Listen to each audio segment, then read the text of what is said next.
Hello. In this video I'm going to attempt to explain why government intervention in the form of lower interest rates on student loans and increased quantity of student loans may actually cause the price of education to increase for everyone. I address this in the text of the editorial, though there are more visually minded people out there and this may help them. We're going to be using a supply and demand model, and because it's such a simple model, I'm sure there are other looking variables that I will be failing to address. So, of course, I could be wrong when it comes to all this. Now, the supply and demand model has several features. On one axis, you have the price. On the other axis, you have the quantity of a good. So that means that, the amount of a good. Then you have supply. In this case, the suppliers will be colleges and universities. And then you have demand. In this case, the demand will be determined by students and perhaps their families. And when we're talking about the good being provided here, that good, of course, is education. Now, the price of a product and the quantity of that product is determined by the intersection of supply and demand. In this case, this here is the intersection, and so the price will be whatever it is at that intersection, and the quantity will be whatever is determined by the intersection. Now, suppose that for whatever reason, colleges decide to increase their prices. Now, you're going to notice several things here.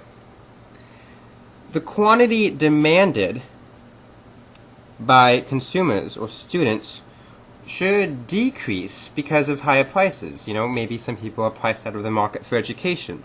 Whereas the quantity willing to be supplied by colleges and universities will increase, perhaps because, they'll be able to increase their profit margins. They'll be willing to supply more education here at this higher price. But because the quantity demanded is lower than the quantity supplied, there is in fact a surplus of education. Now, many families and students will probably complain that the cost of education has gotten too high, they've been priced out of the market, the government should intervene. However, if the government were to not intervene, you would see either one or two scenarios most likely happen. One is that colleges will be fine with having this decreased quantity of goods being supplied, and thus to reach new market equilibrium, there decrease the supply of education overall, and you have a new market equilibrium here. However, most universities and colleges that are public, that are supported by the state, don't operate like this. They want to increase the quantity as much as possible when it comes to the amount of students that they are serving. And thus, eventually, they will reach the conclusion that in order for this quantity to return to its normal level, they're going to have to decrease prices. And so when they decrease prices, they'll reach this equilibrium. However, if the government decides to intervene before this has enough time to take place, you see them lower interest rates on student loans, or increase Pell Grants, or increase the quantity of student loans available, and that makes it so that more people will be able to afford college at every price level. This may be a good thing. And it overall increases demand. So you have a new demand line here. And so the quantity supplied is at this higher level. And people might think, it's great for more people to be educated. So, this may be good for society. It depends on your perspective. There are other issues that go into why this may not be the best thing. But you notice here is that at this new equilibrium, the price has stayed at its highest level from what it once was. So prices have increased because of this government intervention that did not allow the market to naturally decrease prices.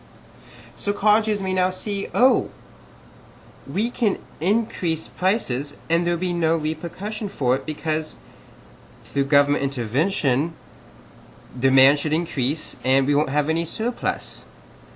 and we can maintain these higher prices.